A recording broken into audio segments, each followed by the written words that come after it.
Seigneur, toi qui es fidèle et qui demeures sans cesse au milieu de nous, toi qui encore aujourd'hui es là au milieu de nous et qui trouve ta joie au milieu de nous, que ta plénitude se manifeste, que ton abondance conduise nos vies et nos cœurs dans les profondeurs de ton mystère. Seigneur, que le Saint-Esprit vienne ébranler toutes nos forteresses intérieures. Seigneur, toutes nos raideurs, que nos cœurs s'ouvrent à ta grâce et à ton abondance, que le Saint-Esprit, dans sa force et dans sa puissance, Seigneur, nous donne de bénéficier de tout ce que tu nous accordes. Que rien en nous ne nous empêche de recevoir ta bénédiction. Seigneur, que ta volonté se fasse en nous. Donne-nous la joie de faire ta volonté. Jésus, que nous trouvions notre joie à t'obéir, à être dociles, à nous abandonner entre tes mains, dans une confiance totale, la confiance que fait naître le Saint-Esprit. Et qu'ainsi, notre béatitude dès cette terre soit d'être en toi, docile entre tes mains, nous laissons mener selon ton cœur. Merci Jésus, car tu es abondant. Et gloire à ton nom, et puissance à toi.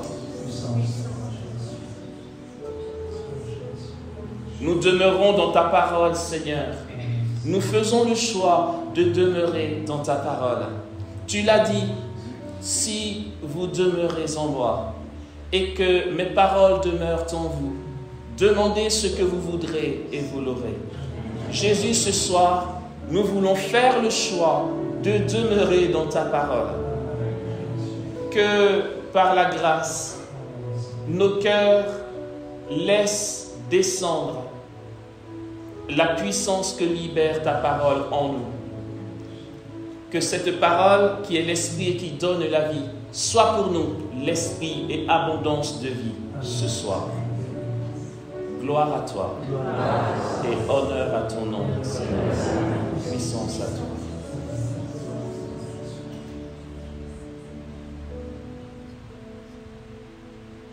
Réjouis-toi Marie, pleine de grâce, le Seigneur est avec toi. Tu es bénie entre toutes les femmes, et Jésus, le fruit de ton sein, est béni. Sainte Marie, Mère de Dieu, prie pour nous pauvres pécheurs, maintenant et à l'heure de notre mort. Amen. Gloire au Père et au Fils et au Saint-Esprit, comme il était au commencement, maintenant et toujours, dans les siècles des siècles. Amen. Il est dit dans le livre du Cantique des Cantiques, c'est le chapitre 6, à partir du verset 4, la parole de Dieu nous dit ceci. « Tu es belle, mon amie, comme Tirsa, charmante comme Jérusalem, redoutable comme des bataillons. Détourne de moi tes regards, car ils m'assaillent. Tes cheveux sont un troupeau de chèvres, ondulant sur les pentes du Galaad. Tes dents sont un troupeau de brebis qui remontent du bain, chacune à sa jumelle, et nul n'en est privé. Tes joues sont des moitiés de grenades derrière ton voile. Il y a 60 reines et 80 concubines, et des jeunes filles sans nombre. Unique est ma colombe, ma parfaite. Elle est l'unique de sa mère, la préférée de celle qui l'enfanta. Les jeunes femmes l'ont vue et glorifiée, reines et concubines l'ont célébrée. Qui est celle-ci qui s'avance comme l'aurore? Elle est belle comme la lune, resplendissante comme le soleil, redoutable comme une armée rangée en bataille. Amen. Amen.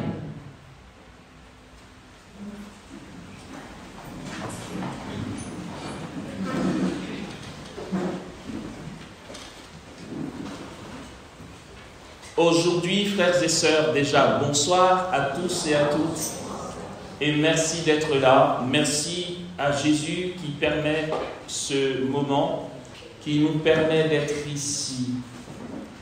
Nous allons aujourd'hui partager le thème suivant, la beauté de Marie. Et pour cela, nous avons entendu ce texte du livre du Cantique des Cantiques. Le bien-aimé est dans l'étonnement. Et c'est tellement beau de constater l'étonnement du bien-aimé. Il dit, qui est celle-ci qui surgit comme l'aurore, qui est belle comme la lune, resplendissante comme le soleil, terrible comme une armée rangée en bataille.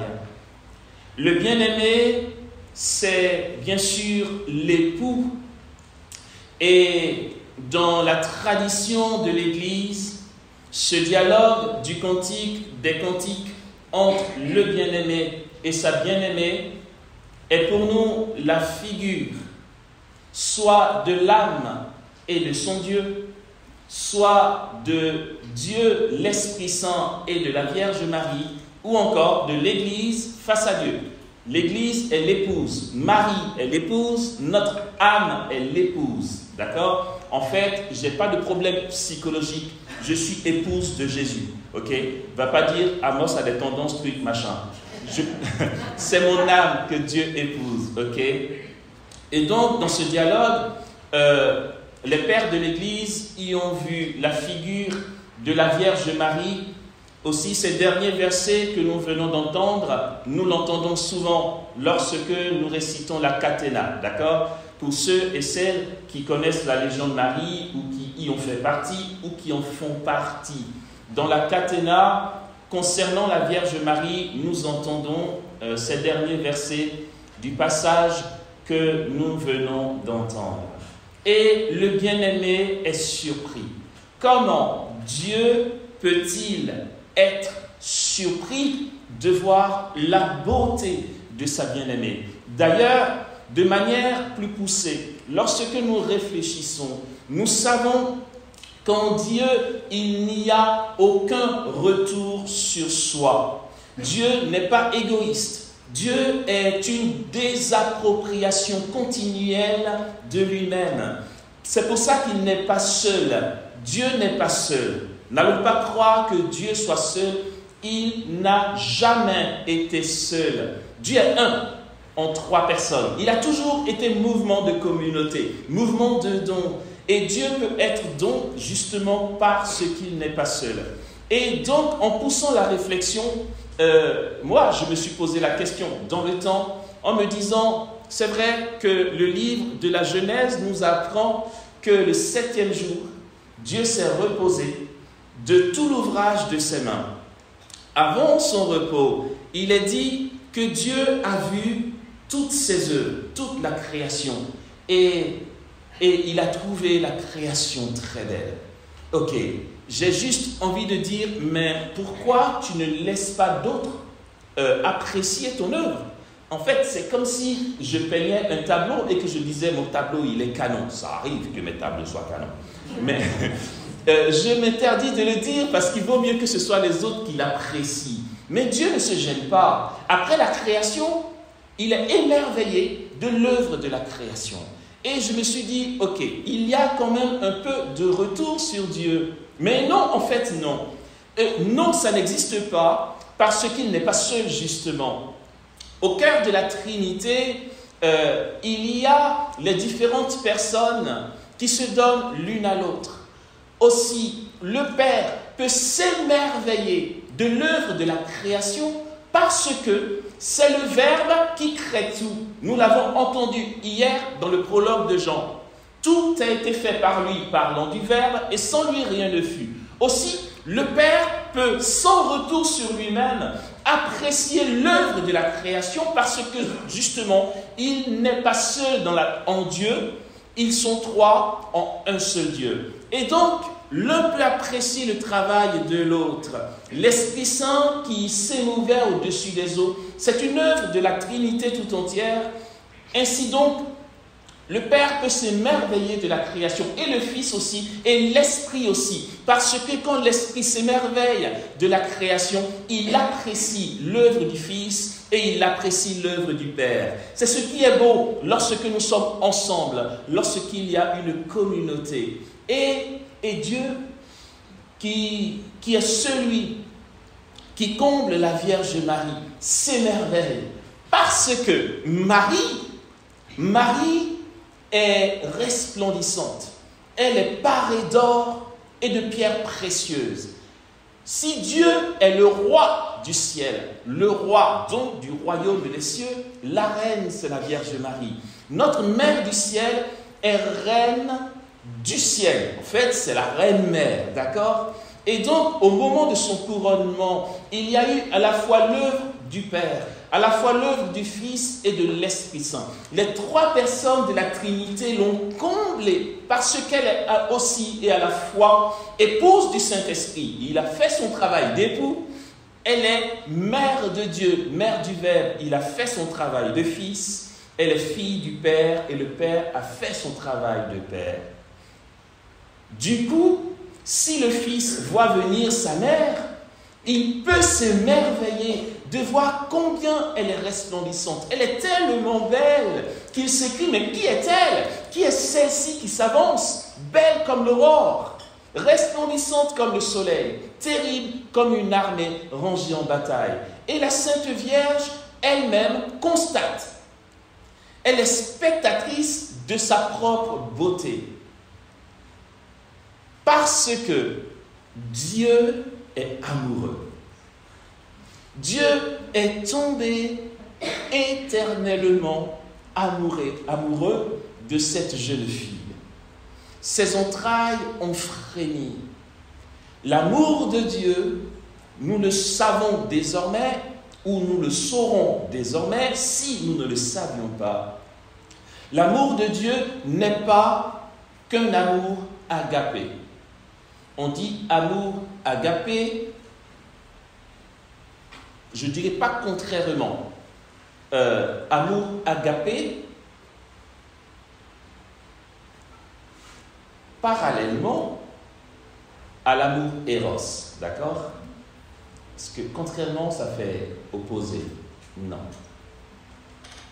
Et depuis bien longtemps, dans la tradition de l'Église, on a eu tendance à diaboliser l'amour éros.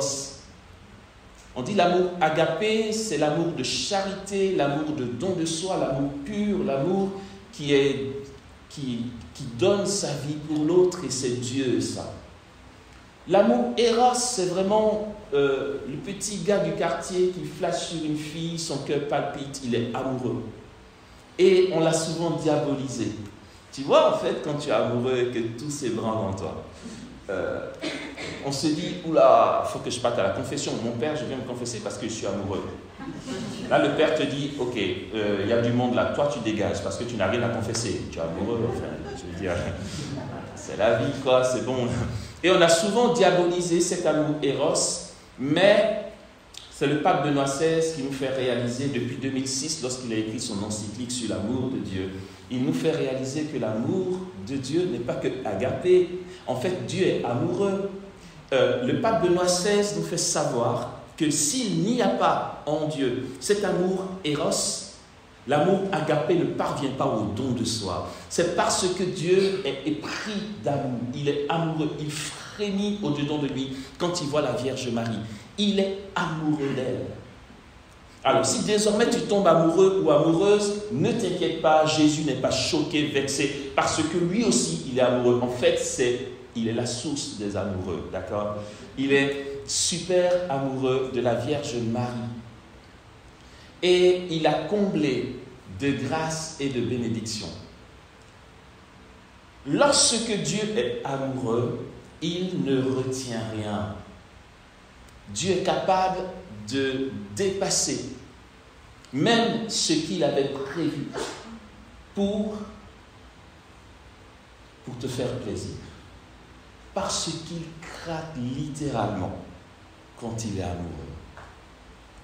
Et il est amoureux de tous les hommes. Mais pour ceux qui savent laisser son amour trouver un passage en eux, ils constatent combien Dieu est fou dans son amour. Il est démesuré dans son amour. Il ne calcule plus de toute façon. Je veux dire, dans l'éternité, Dieu peut déjouer ses plans.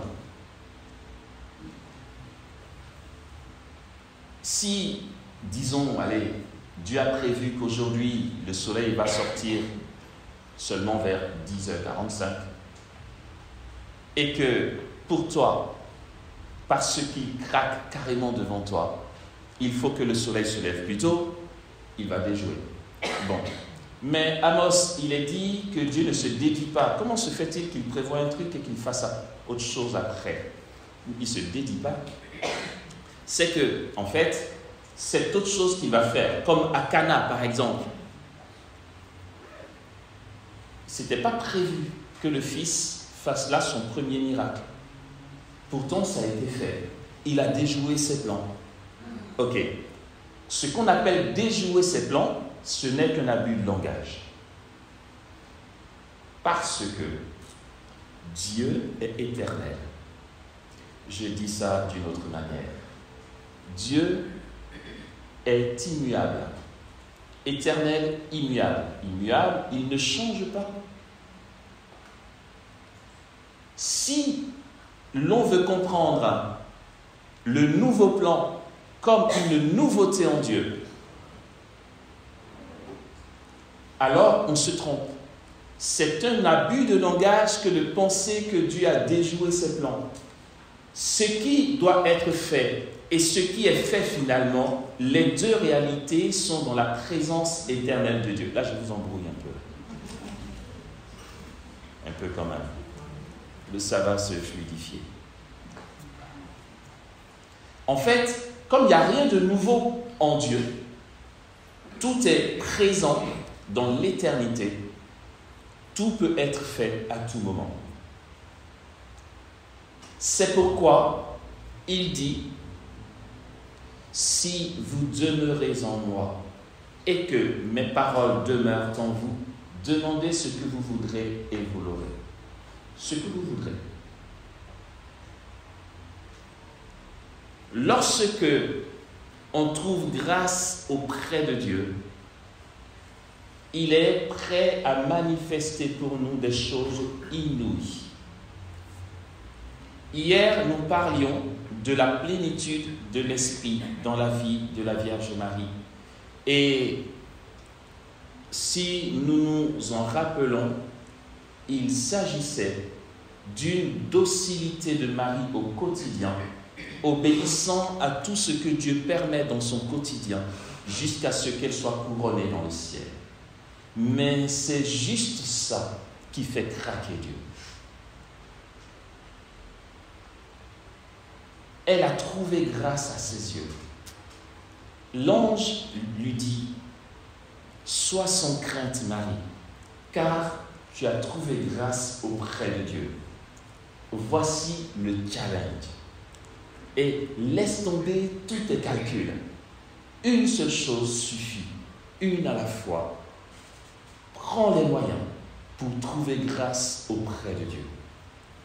Si tu trouves grâce à ses yeux, alors tu feras l'expérience d'une abondance hors pair. Il y en a un autre, Moïse. Lui, par contre, c'est un vrai marketeur. Dieu lui dit, tu as trouvé grâce à mes yeux. Ce que tu as demandé, je vais le faire pour la simple raison que tu as trouvé grâce à mes yeux. Moïse dit, ah ouais, donc ça marche en fait. Il a dit lui-même que j'ai trouvé grâce à ses yeux. Moïse est un peu opportuniste, d'accord? Il dit, si j'ai trouvé grâce à tes yeux, fais-moi de grâce voir ta gloire. Allez, c'est bon, n'exagère pas, Moïse. On est copains. Ça va pas, c'est pas suffisant. Moïse dit, non mais il paraît que j'ai trouvé grâce à tes yeux. Si j'ai trouvé grâce à tes yeux, fais-moi de grâce voir ta gloire. Ça se fait pas. Ça ne se fait pas. Dieu, je vais me permettre de dire ça comme ça, est embêté. Parce que ça ne se fait pas. Le nom de Dieu ne se prononce pas. Et on ne peut pas voir Dieu sans mourir. Ça ne se fait pas. Logiquement, la réponse de Dieu à Moïse était censée être demande-moi autre chose parce que ça ne se fait pas. Mais Dieu craque devant Moïse. Aussi, il répond ceci à Moïse. Je fais grâce à qui je fais grâce et j'ai pitié de qui j'ai pitié. Parce que tu as trouvé grâce à mes yeux, je vais faire ce qui ne se fait pas. Quand il dit « je fais grâce à qui je fais grâce et j'ai pitié de qui j'ai pitié », il est en train de dire « je suis souverain, je suis souverainement libre ». Même ce qui ne se fait pas peut se faire. Parce que tu as trouvé grâce à mes yeux. Il dit « je ferai passer devant toi toute ma beauté ». C'est génial. Non mais, en fait, non, franchement, Seigneur, si tu veux, enlève-moi tout. Et je le pense vraiment, c'est une prière que je formule là devant vous à Jésus. Enlève-moi tout. Donne-moi juste l'astuce pour que je trouve grâce à tes yeux. Parce que tout y est, frères et sœurs. Tout y est. Il dit à Moïse, non mais Seigneur, tu abuses. Ça ne se fait pas. Qu'est-ce que tu racontes là? Il me répond, Amos, je suis souverainement libre. Je fais grâce à qui je fais grâce et j'ai pitié de qui j'ai pitié. Moïse a trouvé grâce à mes yeux, alors on va négocier. Je ferai passer devant toi, dit-il à Moïse, toute ma beauté, et je prononcerai devant toi le nom divin. Waouh! Il dit, pourtant, moi je veux bien que tu me vois, je veux bien faire l'exception, mais si tu me vois vraiment de face, tu vas mourir. J'ai encore besoin de toi pour le peu. Donc, on va faire un deal, d'accord?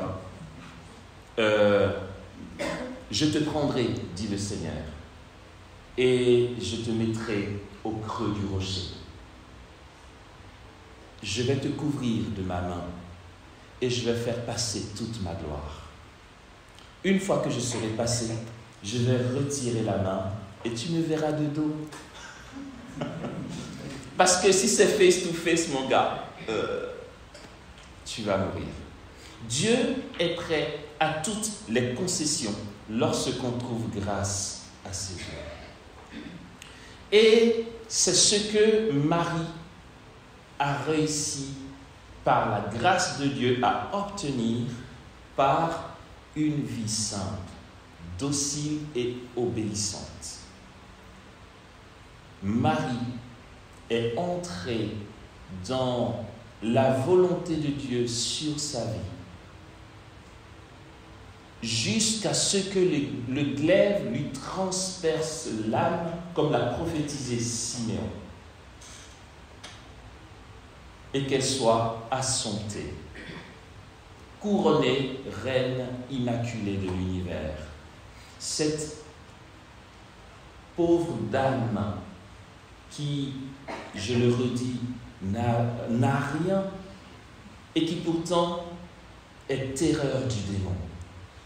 Le démon ne supporte pas la présence de Marie. Jésus peut venir, il peut encore être là. Non, mais c'est vrai. Le livre de Job nous dit, bien sûr, dans cette belle parabole, qu'il va jusque se mettre entre les anges de Dieu pour avoir accès devant le trône de Dieu pour parler contre Job. Quand Jésus est là, il est encore un peu dans le coin. Il sait qu'il ne peut pas trop s'approcher parce que voilà, il connaît sa place par rapport à Jésus. Mais il tourne encore un peu autour. Quand la Sainte Vierge débarque, non mais il prend ses jambes à son cou. Non, il ne la supporte pas. Vous allez me dire, mais pourquoi? Comment se fait-il qu'il tolère la présence de Jésus et pas de Marie? Mais parce qu'il sait que Jésus est Dieu. Ça, c'est clair dans sa tête, c'est réglé. Il sait que ce gars-là, il n'y a pas match entre lui et moi. Mais une humaine, quoi, en qui je n'ai eu aucun pouvoir, elle est sans tâche. Elle ne me doit rien du tout. Même le péché originel que j'ai réussi à introduire dans la création par Ève a été stoppé par sa naissance, par sa conception. Et là, en fait, quand il voit Marie, c'est trop un échec pour lui. Et voir Marie, c'est l'éclat incroyable de la gloire de Dieu, de la victoire de Dieu sur sa vie. Il ne supporte pas la présence de Marie. Aussi, quand Marie s'avance ainsi, les forces du mal s'enfuient. Quelle que soit notre situation, frères et sœurs, nous pouvons adopter Marie chez nous. Vous allez voir que tout ce qui est lien et infestation va dégager. Lorsqu'elle est apparue à Bernadette à Lourdes, lors d'une des apparitions, le démon a essayé de distraire Bernadette. Pendant que Marie parlait à Bernadette, le démon, un peu loin, chuchotait à Bernadette: fuis de là parce que ce n'est pas la mère de Dieu, c'est un démon qui te trompe. Le démon qui dit à Bernadette, c'est le démon, vous voyez. Non mais franchement, parfois il ne réfléchit pas beaucoup, le gars. Il n'est pas intelligent. Il est malin, mais pas intelligent. Donc il va jusqu'à dire à Jésus, quoi, si tu es le Fils de Dieu, non mais quel culot. Enfin, je n'ai pas besoin de prouver que je suis le Fils de Dieu, je le suis. Et donc, il chuchotait à Bernadette de partir de là parce que ce n'est pas la mère de Dieu. Et Bernadette raconte comment il a disparu tout de suite. C'est que Marie parlait à Bernadette, il continuait. Marie ne s'occupait pas de lui. Elle donnait le message. Bernadette était dérangée par ces voix qu'elle entendait et tout. À un moment, comme la reine du ciel qui a décidé que bon, ça suffit, quoi, arrête de nous distraire, Bernadette explique que Marie a juste tourné la tête à l'endroit où venaient les voix. Elle a tourné la tête, elle a froncé les sourcils et stop. Je trouve ça génial. Non mais voilà, il n'y a pas besoin de dire « Oh toi, je suis la mère de Dieu, au nom de mon fils qui a versé son sang, dégage ». Non. Elle tourne juste la tête et le gars il dégage, c'est trop bon. Elle est terreur du démon. Alors, frères et sœurs, la beauté n'existe pas quand on est seul. Si vous voyez quelqu'un qui est seul sur une île, bon, sur une île encore, on va dire, il a rencontré du monde avant. S'il existe un être seul dans l'univers qui est beau, c'est juste impossible. J'aurais dit ça. Si quelqu'un est seul dans l'univers et qu'il se trouve beau, c'est pire. À mon avis, ça va être quelqu'un qui s'appelle Narcisse. Ici, voilà, dans le genre. On n'est pas beau tout seul. Personne ne s'autoproclame beau. Marie est belle parce que Dieu l'embellit. Marie, comme dit Ephraïm, la plus belle femme du monde ne s'est jamais regardée dans un miroir. Il n'y avait pas de miroir. Vous allez me dire, oui, mais bon, quand elle partait au puits, elle se voyait peut-être, ok, peut-être si vous voulez, mais justement, c'est ce que Narcisse a voulu faire et il s'est noyé. Voilà. Elle ne s'est jamais regardée dans un miroir. Marie est belle parce que Dieu est beau. À Medjugorje, les voyants lui ont dit, pourquoi es-tu si belle? Comment es-tu si belle? Les voyants lui ont dit, tu es tellement belle qu'on a du mal à décrire aux autres ce que nous voyons quand tu apparais. Marie a souri et leur a répondu, je suis belle parce que j'aime. La beauté est ordonnée à l'amour. Si Dieu est beau, c'est parce qu'il est bon.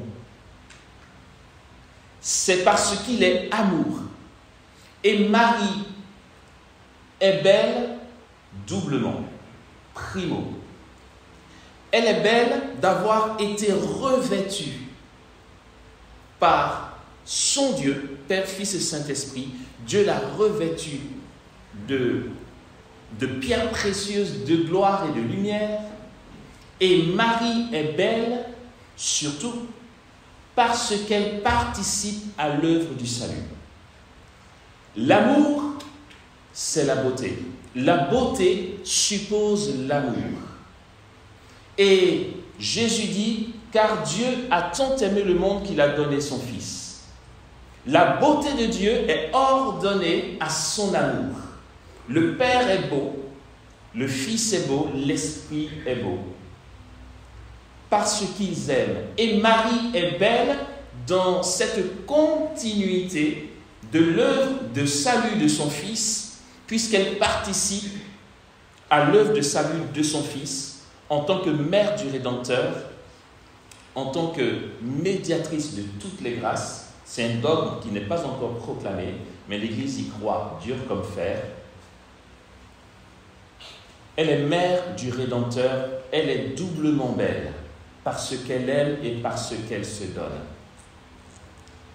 J'ai un ami, je peux parler en toute liberté, parce que depuis peu, je vais vous dire de quoi il s'agit, depuis peu, Rome, qui a pris de longues années à l'observer, lui a donné la permission de diffuser les messages qu'il a reçus de la Vierge Marie, non pas parce que l'Église reconnaît, mais la Congrégation pour la doctrine de la foi a déclaré « Rien ne fait obstacle à la diffusion des messages. » Ok. Cet ami, il est italien et il a eu plus de 73 apparitions de Marie.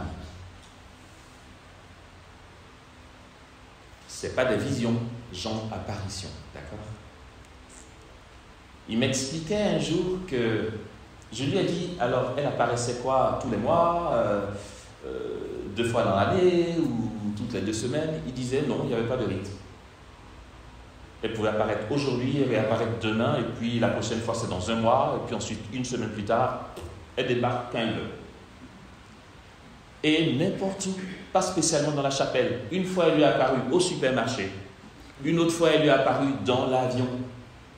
La compagnie a eu 2 heures de retard. Parce que Monsieur Christian Del Vecchio avait une apparition. Sauf que la compagnie n'est pas chrétienne, quoi. Il faut qu'on décolle. Quand Marie a débarqué dans l'avion, m'a-t-il dit, bien forcément, parce que ça se voit dans des vidéos, j'ai vu, voilà. Et puis en vrai aussi, j'ai assisté à une apparition, là pour le coup du Christ. Quand le ciel se manifeste, il est comme projeté, enfin, il y a une force qui le... Quand il tombe à genoux, tu te dis, purée, il va se fracasser les jambes. Tellement, ça fait un bruit. En fait, il est jeté par terre, quoi. Mais après, il n'y a rien, tout va bien. Je veux dire, il est en extase. Et donc, dans l'avion, Marie débarque, et là, il tombe à genoux entre les sièges. Monsieur, excusez-moi, monsieur, il va falloir qu'on parte. Monsieur. Il ne bouge pas, il est comme ça. On lui racontera après que les agents de la sécurité les plus costauds sont venus. Ils ont essayé de le bouger. Non, il ne bouge pas. Et pour lui, m'a-t-il dit, j'ai pensé que ça allait durer 1/4 d'heure. On m'a dit que ça durait 2 heures. Mais parce que forcément, en extase, tu n'as plus la notion du temps et de l'espace. Enfin, tu es en extase, quoi. Et là, il me raconte, c'est ce qui est magnifique. Qu'on avance. Ce qui est magnifique, il raconte ceci. Il dit, quand il voit Marie, elle a, en fait, c'est une jeune fille de 13-14 ans qui lui apparaît. Et elle ne lui apparaît plus, hein. Enfin, pas pour l'instant. Elle lui avait dit, tu ne me verras pas de sitôt. Je te ferai un coucou, un dernier coucou, mais tu ne sais pas quand. Donc voilà, ça fait quelques années qu'il ne la voit plus. Il voit Jésus plutôt et son ange gardien. Et donc il dit, ce qui m'a marqué dans les apparitions, c'est le sourire de Marie. Il dit son sourire est craquant. Et moi, ce qui m'a fait craquer, c'est quand il m'a dit, quand elle sourit, elle a des fossettes. J'ai dit, oh, oh, j'ai trop envie de la voir. Et là, il me dit, tu l'as jamais vue? Ouais, Christian, c'est bon, enfin, ça va, quoi, arrête. Je ne vais pas me taper la honte, quoi. Il me dit, mais tu veux la voir? Je dis, mais c'est carrément. Il dit, mais demande-lui. J'ai dit, non, je ne demande pas. Est-ce que toi, tu as demandé? Elle est venue d'elle-même. Alors moi, c'est pas que j'ai peur, c'est que je me dis, je crois en ce que Dieu me permet pour ma vie. Je n'ai pas envie de forcer. Il me dit, allez, sois simple, demande et tout. Je ne l'ai toujours pas fait. Qu'est-ce que je vais demander? Il dit, le sourire de Marie. En même temps qu'elle est toute petite fille de 13-14 ans, il dit, elle a un port de reine. Ça m'a marqué quand il m'a raconté. Il dit, quand Marie arrive, en fait, c'est comme si la création tout entière se mettait au pas. Ça ressemble à ce qui est dit ici. Quand Marie vient, comme dit l'apôtre Paul, la création tout entière attend avec impatience la révélation des fils de Dieu. Quand un chrétien trouve Dieu, la création est rehaussée. Et quand la reine du ciel se manifeste, dit-il, vous allez trouver ça curieux, mais ne vous inquiétez pas, ce n'est pas un extraterrestre. Tout ça, Rome a discerné, parce que tout ce qui s'est passé a été enregistré, répertorié, discerné pendant des années, d'accord? Ce qu'il raconte, c'est que, il dit dans l'avion particulièrement, quand Marie lui a apparu, cette jeune fille, tellement belle, avec son sourire à craquer, il dit quand Marie parle, il n'entend pas comme moi je peux lui parler. Ce n'est pas une voix qu'il entend, qu'il perçoit par ses oreilles. Il dit c'est un mouvement. Il dit la parole de Marie est un mouvement. Ce qu'elle dit est un mouvement en fait. C'est pas des... Il ne peut pas les qualifier comme des mots. C'est comme si elle ouvrait la bouche et que tout en lui comprend le mystère de ce qu'elle dit sans que ce soit un son. Au point qu'il m'a dit parfois quand elle parle, tenez-vous bien, j'entends ici, ici, ici. Mais oui, il dit en fait, il est pris dans un ensemble. Et il dit que cette voix qu'il perçoit, et il dit chaque mot est accompagné comme d'un écho d'eau de rivière et d'océan et de cascades. Chaque mot, vous imaginez, c'est royal, quoi, c'est géant, c'est solennel, c'est la reine du ciel. Moi, quand il me raconte, je suis là, Seigneur, mais et moi, quoi? Qu'est-ce qu'on t'a fait, Seigneur? Non, mais voilà, il dit quand Marie se manifeste, c'est ça, quoi. Le ciel est mobilisé, la création tout entière, c'est la reine qui parle. Et il dit en fait, sa voix est solennelle. En même temps, elle est jeune, mais il y a une telle autorité. Et il ne la voit plus. Et il dit qu'une fois que Jésus lui est apparu, Jésus lui a dit, ça te manque de voir ma mère. Il a dit, non, voilà, ça te manque de voir ma mère. Tu préfères plus la voir que de me voir, lui a dit Jésus. Et il ne voulait pas vexer Jésus. Il a dit, en fait, non, en fait. Et Jésus lui a dit, tu peux le dire, t'inquiète pas, je le sais. Elle a un sourire magnifique, lui a dit Jésus. Et cette manifestation-là de la Vierge est juste, en fait, j'ai envie de dire que ça déjoue toutes les lois de la théologie. Nous sommes en train de parler de la beauté de Marie. Vous allez voir jusqu'où on va aller. Marie est revêtue de Dieu. On n'est pas beau tout seul. On est beau parce que l'autre nous rend beau. Tu peux trouver ton chéri ou ta chérie. Non, pas tu peux. Tu trouves ton chéri beau, ta chérie belle, mais elle n'est pas belle pour tout le monde. Non, parfois tu vois un couple, tu te dis, mais qu'est-ce qu'il lui trouve? Mais c'est vrai. Mais parce que les goûts et les couleurs ne se discutent pas. Tu es sa chérie, tu es belle pour lui. Et son amour pour toi t'embellit. On n'est pas beau seul. C'est l'autre qui nous rend beau dans l'amour. C'est l'amour qui embellit. Regardez, vous avez deux personnes qui s'aiment, c'est l'amour fou. Ils se trouvent beaux mutuellement. Elle sort de la douche, il lui dit tu es canon, et elle ne se sent plus. Du coup, quand elle va aller en terrasse avec ses copines, tu vas la voir marcher comme ça, et toi qui n'es pas son chéri, tu vas dire mais attends, c'est quoi le kéké qu'elle fait là? Elle n'est même pas canon. Mais elle se fiche de ce que tu dis. Son chéri la trouve belle.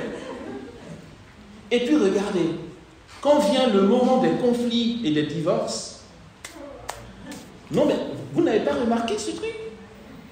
Ils deviennent deux ennemis. Ta beauté disparaît à ses yeux, mais parce que la beauté est relative à l'amour. Tant que vous vous aimez, la beauté resplendit. Quand il n'y a plus d'amour et qu'on se tire dans les pattes et qu'on s'attaque, on ne voit plus la beauté. Dieu sera éternellement beau parce qu'il est amour éternel. Et Marie est belle parce qu'elle l'aime. Et donc, j'ai dit que ça déjouait les lois de la théologie parce que on a eu une discussion, c'était à Paris, j'étais chez les pères camiliens à Paris. Et puis à table, j'ai abordé le sujet. C'est vrai que ce n'était pas une question piège, j'avais besoin de comprendre. Je leur ai dit, écoutez, j'avais autour de moi 5 prêtres. J'étais le seul laïc à table avec eux. J'ai dit, bon, voici d'éminents théologiens, ils vont m'éclairer. Parce que moi, franchement, ça me fatigue un peu. Et c'est là où la théologie plie genou, quoi. Parce que ça dépasse complètement toutes sortes de spéculations. Je leur dis, chers pères, on est d'accord, on adore Dieu seul. Ils disent, bah oui, forcément, c'est évident. Quelle question? Ok. Donc, on n'adore pas Marie. Il me regardait, genre, bon, enfin, si c'est pas évident pour lui, franchement, il faut qu'il retourne à la catéchèse. Je sais, c'est évident, on est tous d'accord. Est-ce qu'on adore la Sainte Vierge? Ok, on adore Dieu. On adore lui seul. Ok, ma question a été la suivante. Je dis, ok, en fait, en quoi consiste l'adoration, cher Père? C'est l'adoration, quoi. Je lui ai dit, non, je vais vous dire où je vais en venir. Quand je suis en oraison, ou même assis devant le Saint-Sacrement, mon attitude, c'est laquelle? Je suis à genoux, ou même assis, les yeux fermés, en train de contempler l'hostie. C'est comme ça qu'on adore, ou c'est pas ça? Ok. Si je contemple l'hostie, et que l'Église nous permet de contempler Marie, dans l'apparence des choses, j'ai la même attitude. Je me mets devant la statue de Marie où je crois qu'elle se rend présente, ok? J'ai une attitude de contemplation. Tu me prends en photo, tu auras la même attitude de contemplation quand je suis devant le Saint-Sacrement. Je leur dis, la différence, c'est où? Ils étaient là, ouais, c'est vrai, question pertinente, mais c'est vrai, finalement. C'est quoi? Comment on sait que je suis en train d'adorer Marie et que là, ou encore j'adore Jésus? Devant la statue de Marie, je vais dire, je suis en train de contempler, attention, je ne m'accuse pas. Devant le Saint-Sacrement, je suis en train d'adorer. L'attitude est la même. Et même, l'attitude intérieure est la même. Quand je contemple, je contemple. J'adore Jésus en le contemplant. Je contemple Marie en la contemplant. Ok. Ils ont dit, ouais, mais bon, ah oui, c'est au niveau... devant la Vierge Marie, on fait la génuflexion. On se prosterne, et devant le Saint-Sacrement, on fait la génuflexion. C'est que ça. C'est que ça la différence. Oui, mais parce que quand il y a le Saint-Sacrement, on tombe complètement à genoux. Quand c'est une statue de Marie, on se prosterne juste. Oui, ça, c'est le rituel liturgique qui nous demande de faire ça. Mais, ok, je vais laisser Christian, ce n'est pas encore reconnu officiellement. À Kibéo, à Lourdes, à Fatima, quand Marie apparaît, quelle est l'attitude des voyants? Ils tombent à genoux. Comme quand on est devant le Saint-Sacrement. En fait, quand le ciel lui-même se manifeste et que le voyant est en extase, autrement dit, le surnaturel assume ses gestes, il tombe à genoux. Jésus apparaît, c'est la même attitude. Marie apparaît, c'est la même attitude. Ok. Les canonistes, qu'est-ce que vous avez à nous dire là-dessus? Parce que là, pour le coup, quand le ciel vient, tout est déjoué. On est en train de parler de la beauté de Marie. Je ne suis pas hors sujet, vous allez voir. Non, mais c'est génial. Finalement, avec les pères à table, ils étaient là, mais ouais, finalement, entre eux ils discutaient, ouais, mais bon, il a dit ça, ouais, mais il a raison, quoi, l'attitude est la même, quand est-ce qu'on peut déduire que celui-là fait l'adoration et pas la contemplation, etc. L'attitude est la même, l'attitude intérieure est la même. Si je contemple, je contemple. Je te contemple Jésus, mais il n'y a qu'à dire que c'est l'adoration. Je te contemple Marie, mais il n'y a qu'à dire que ce n'est que la contemplation. Enfin, on chipote sur des mots. Je ne suis pas en train d'indexer la théologie. Je crois en l'Église. Et puis sans elle, je n'ai rien à vous dire. Bien sûr, c'est elle qui m'apprend. Mais on est en train d'analyser ce qu'est la beauté de Marie. C'est que certains vont être choqués. Laissons les voyants qui sont en extase. Beaucoup vont être choqués s'ils voient Amos Stéphane Dibi devant une statue de Marie. Bon, tant que c'est que la statue, c'est vrai, ça reste discutable. Mais devant Marie, le protestant ou même le catholique va être choqué de voir Amos Stéphane Dibi faire la génuflexion ou même se prostrer. Bien sûr que c'est choquant. Amos, tu exagères. La Sainte Vierge, oui, mais elle connaît sa place, quoi. Ok? N'est-ce pas la même chose que tu fais quand tu es devant l'ostensoir? Non, attends, vas-y me dire que quand le Saint-Sacrement est exposé dans l'ostensoir et que tu te prosternes ou que tu te couches même par terre, tu es juste en train d'adorer la ferraille qui porte l'hostie. Non, enfin. Est-ce que vous pensez que quand je fais la génuflexion devant l'ostensoir, je suis idolâtre? Non, est-ce que... Non, répondons vraiment. Mais Amos, on ne peut pas être idolâtre puisque c'est Jésus qui est là. Entre Jésus qui est dans l'hostie et toi, il n'y a pas un intermédiaire? Mais non, il n'y a pas d'intermédiaire. Mais si, il y a la vitre. Ah, on n'y pense pas. Entre Jésus et moi, il y a une vitre. Pourtant, je fais ma génuflexion et je n'ai pas peur d'être idolâtre. Je n'ai pas peur qu'on me traite d'idolâtre. Ouais, tu es en train d'idolâtrer la vitre ou encore la ferraille qui brille de l'ostensoir. Non, je regarde l'hostie. Nous n'arrêtons pas de dire que Marie n'a rien.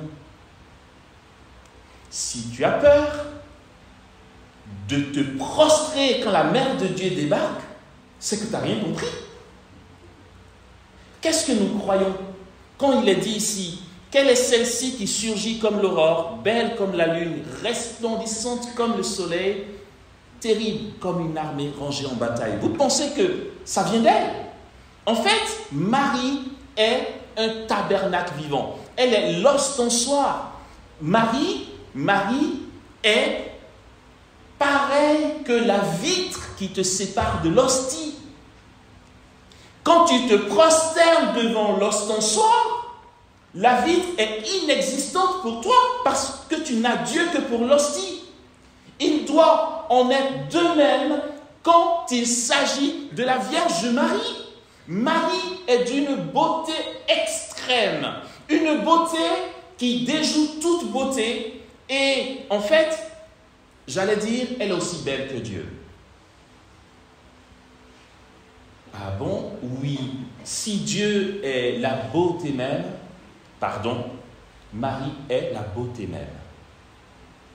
Il n'y a pas une différence à Amos, mais non, puisque elle n'est que l'ostensoir. La beauté éternelle de Dieu qu'on contemple s'est délocalisée en elle, elle n'est que la vitre. Et donc toute la lumière, toute la gloire dont parle Christian, ce côté solennel, d'autorité de Marie quand elle apparaît, et toute la création qui semble être en branle parce que la reine du ciel se manifeste, ce n'est rien d'autre que Dieu qui se manifeste. Si tu vois le soleil, que tu tombes à genoux, Tu tomberas à genoux si le soleil apparaît de l'autre côté de ta vitre. Pareil. Marie est cette vitre. Et n'allons pas croire qu'il y a une rivalité entre elle et Dieu. La beauté de Marie est ordonnée à son rien. La beauté de Marie est ordonnée à sa docilité totale entre les mains de Dieu. Marie est elle-même spectatrice de sa beauté.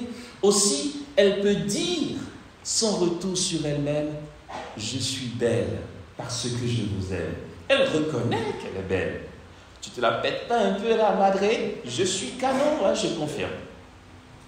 Je suis belle, mais quand elle dit « je suis belle », elle ne dit pas « je suis belle de moi-même ». Je suis belle parce que Dieu m'a rendue belle. Et de reconnaître qu'elle est belle, c'est une action de grâce pour Dieu. Je nous raconte une petite histoire et on va vers la fin. Ok. En décembre dernier, j'étais au Mali, invité par le renouveau charismatique du diocèse de Bamako, rive droite. Voilà, on va faire ça bien. J'étais logé à la communauté des Béatitudes. Là-bas, c'est une maison de religieuses. Okay? J'ai été logé là. Il y a eu des rencontres tous les soirs. Et puis, Dieu étant fidèle a été bon. Chaque jour, il y avait des guérisons physiques avec des gens qui témoignaient. Même pendant la messe encore, il continuait de guérir. Et de bouche à oreille, les gens témoignaient. Et donc, chaque jour, il y avait un peu plus de monde. Okay? Et le dernier soir, qui était la nuit du 31 décembre au 1er janvier, là, c'était toute la nuit de 21h à 6h du matin. Pardon. J'ai un mot qui ne veut pas poursuivre sa côte. Alors, ce 31 décembre-là, au matin, il y avait la messe à 7h à la communauté où j'étais logé. En sachant qu'il y a eu des soirées les jours avant. Et nous préparions pour le dernier soir du 31. Donc le 31 matin au matin, 31 décembre au matin. Messe à 7h à la communauté, c'était relativement tôt pour moi. Du coup, j'ai débarqué à la chapelle, j'étais en pyjama. C'était pas la première fois d'ailleurs. J'étais en pyjama, ouais, avec un t-shirt, et puis bon voilà, tu viens de te réveiller, les yeux gonflés, tu es là. Petite messe, voilà, du jour, avec un prêtre diocésain, et les seuls de la communauté sont là. Moi, je suis derrière sur un banc, messe quoi, petite messe. Après la communion, un peu comme je l'ai raconté le premier jour, sauf que maintenant je sais mieux reconnaître, j'hésite moins.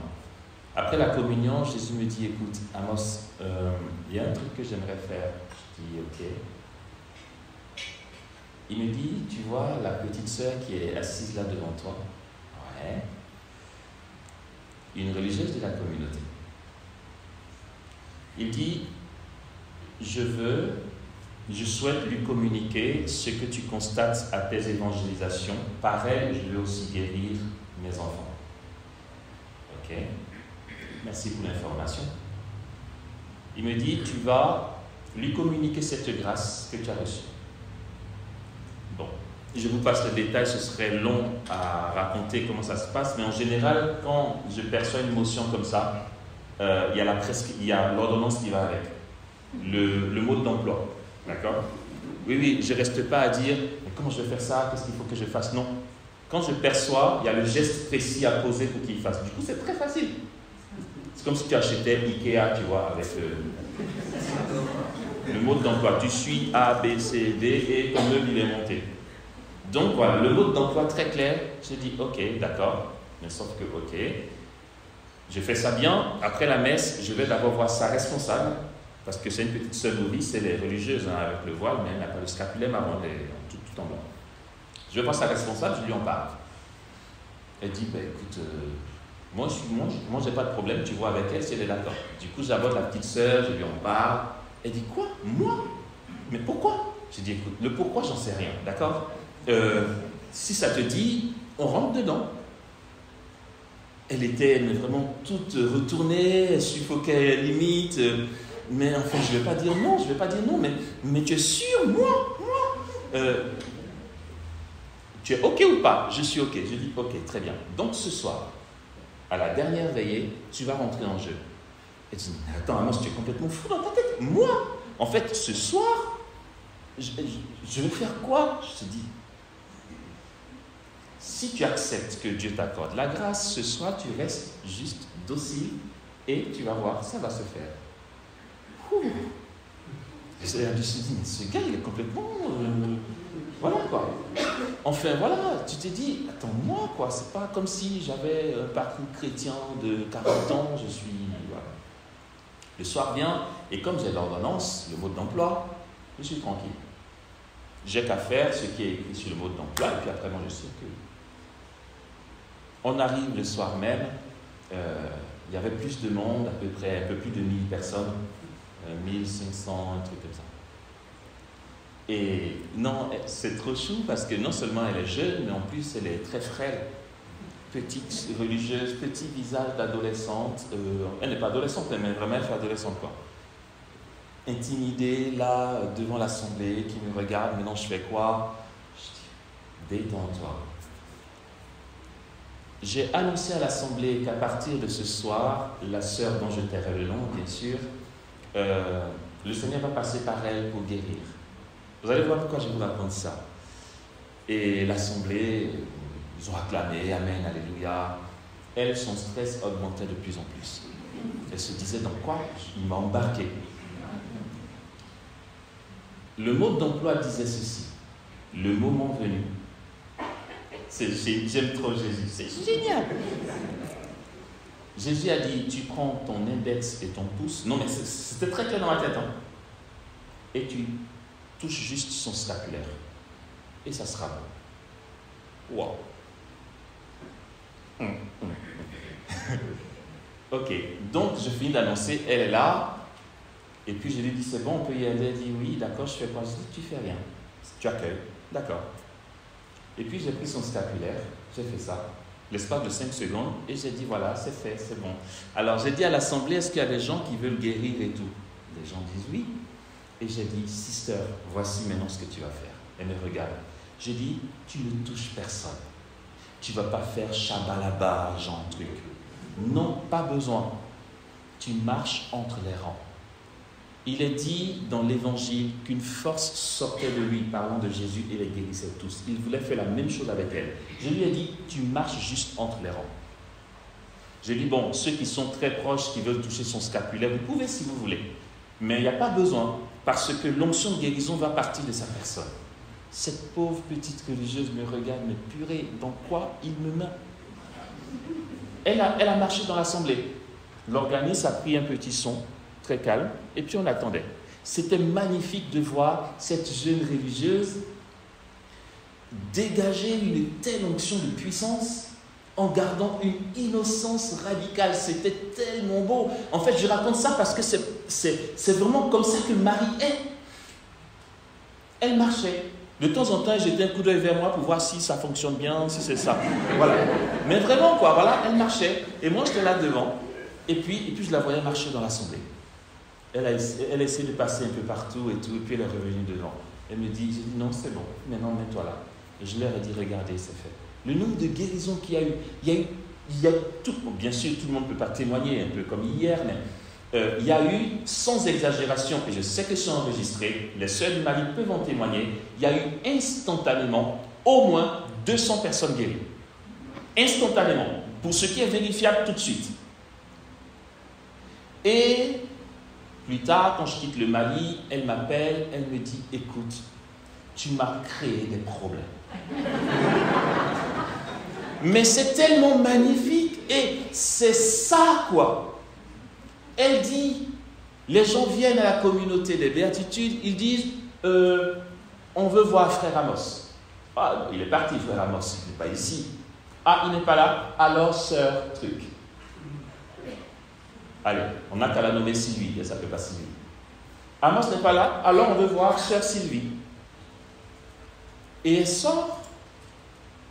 Ils ont dit oui, mon oncle est malade, mon cousin aussi. Et puis le grand frère de l'oncle, de la tante, du grand-père de ma femme est malade. Les gens viennent et ont besoin qu'elle prie. Et elle m'appelle me disant, mais je fais comment? Et quand j'entends ça, je dis, mais c'est vraiment ça. C'est vraiment ça, c'est que c'est Dieu qui fait.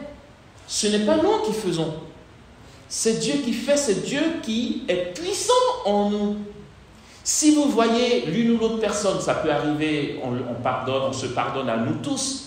C'est que, humainement parlant, nous sommes tellement inconvertis que parfois on s'approprie la puissance de Dieu, on se croit super. On n'est pas super.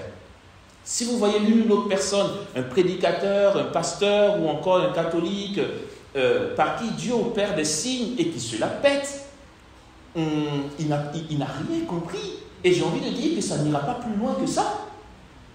C'est comment tu peux dégager la puissance de Dieu par ta vie et rester pauvre avec ça. Mais le Seigneur sait s'y prendre aussi. C'est que Dieu a l'art de nous éduquer. Quand on parle du père Emiliano Tardif, en tout cas pour les contemporains, c'est l'un de mes modèles au niveau charismatique. Le père Tardif avait un don de guérison incroyable, extraordinaire. Il était tout le temps dans les avions et c'était des miracles créateurs qui s'opéraient.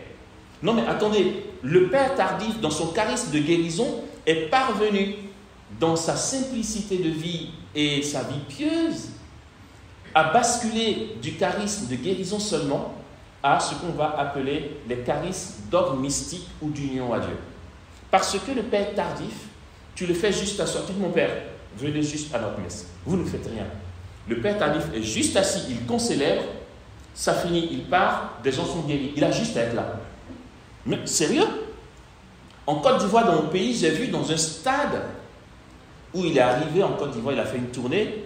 Son séjour était tellement court qu'il sillonnait en hélicoptère. Et il arrive dans une ville de Côte d'Ivoire qu'on appelle Daloa. Ouais. C'était dans un stade, il y avait un monde fou. On dit le prêtre qui guérit arrive. Il y avait un monde fou. Il y avait la louange, les gens chantaient le temps qu'il arrive. Il était dans l'hélicoptère avec le père Éric Norbert Abégan, le père Pita, le père Raymond Alter et Tardif. Ils étaient dans l'hélicoptère. L'hélicoptère traversait le stade pour venir se poser. Ça n'a pas encore commencé. L'assemblée loue en bas. Certainement qu'il était en train de causer avec ses confrères le temps que l'hélicoptère atterrisse et qu'il vienne faire. L'hélicoptère traverse le stade et les boiteux commencent à marcher en bas. Ça, c'est le père Tardif. Et pourtant, il était d'une simplicité incroyable. J'ai envie de dire, mon gars, pourquoi tu t'achètes pas un jet privé là avec des gars du corps? Non, mais c'est puissant, quoi. Mais non, il est resté si pauvre jusqu'à ce que Dieu le rappelle à lui. Et il a prophétisé sa mort. Dans son livre Jésus est Seigneur, vers la fin, il part en freestyle, un peu comme un poème, comme ça. On ne sait pas pourquoi il a écrit ça. Un beau matin, juste avant l'Eucharistie, mon bien-aimé viendra me chercher, tout ça. Il a écrit ça dans le bouquin. Et il est mort exactement comme ça. Un matin, on l'attendait pour la messe, il ne venait pas. Ce n'est pas son habitude d'être en retard. On va voir dans sa chambre, il a porté son eau, il a son étole, son bréviaire là posé, allongé sur son lit, il était parti. Des serviteurs selon le cœur de Dieu. Ça, c'est la beauté, je vais m'arrêter, c'est la beauté de Dieu dans nos âmes. Frères et sœurs, il faut se recevoir de Dieu. Aujourd'hui, encore plus qu'hier, il nous faut faire un choix radical de lâcher prise. Il faut se recevoir de Dieu. Laissons Dieu faire.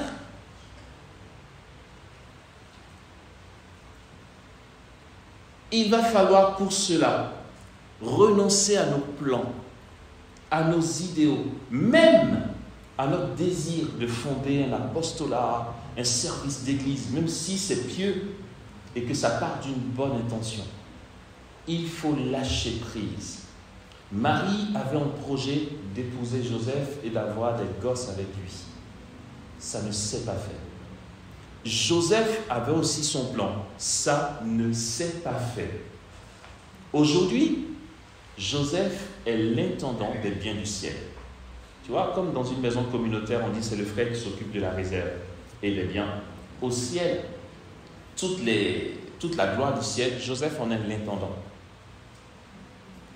Tous les saints sont figures du Christ. Un seul saint se démarque. Joseph est le seul à être l'image du Père. Parce qu'il a renoncé à ses plans. L'ange intervient, Marie enceinte sous l'action du Saint-Esprit. Quand il a voulu se retirer, ce n'est pas qu'il ait douté de Marie. Non, n'allons pas croire ça. Il a au contraire considéré cette grâce qui habite Marie tellement énorme qu'il ne s'est pas trouvé à la hauteur. Il a dit, je préfère me retirer pour qu'elle vive ce qu'elle a à vivre avec Dieu. L'ange dit, n'aie pas peur de la prendre chez toi. Et il devient le père adoptif de Jésus pour que Jésus soit descendant de David. Et Joseph est celui qu'on sait. Marie est celle qu'on sait parce qu'ils avaient un plan. Et puis finalement, le Seigneur en a décidé autrement. Ils ont été dociles. Si on lit la vie de lui et Zélie Martin, ça a été pareil. Il nous faut faire un choix simple, mais radical aujourd'hui, de dire Seigneur, en fait, je veux t'aimer chaque jour. Voici les points à garder. Retenir ce qu'on s'est dit hier. Vivre la plénitude de l'esprit dans le quotidien, en étant au bon endroit, au bon moment, jusqu'à ce que la journée se termine. Chaque jour. Et la providence nous conduira. Secondo, demeurer en Dieu par la prière et la vie sacramentelle et nous laisser mener par lui. Il va nous revêtir. Tant que tu veux te vêtir toi-même, tu ne seras jamais aussi magnifique. Laissons Dieu nous revêtir, nous rendre beaux, nous rendre belles dans le don de nos vies. Et cet amour qui est beauté commence par la désappropriation de soi-même, se décentrer de soi en renonçant à nos idéaux. Comme nous disait un aîné, ce n'est pas parce que vous voulez prier que Dieu vous donnera de prier. Je me suis dit, qu'est-ce qu'il raconte là? Prier, c'est bien. Dieu a ses plans. Et Marie est reine immaculée de l'univers, surprise de voir tous ces patriarches se prosterner quand elle passe dans le ciel, parce qu'elle a été docile. Et Thérèse de Lisieux dira, l'abandon est le fruit délicieux de l'amour. Je finis sur cette phrase. Voici ce qu'il nous faut choisir pour être aussi glorifié par Dieu que Marie, revêtue de gloire et de bénédiction. Juste une chose, renoncer à nous-mêmes, garder une vie discrète et simple et mettre tout en œuvre de notre zèle, de notre dynamisme pour demeurer dans la prière incessante et lâcher prise. Amen.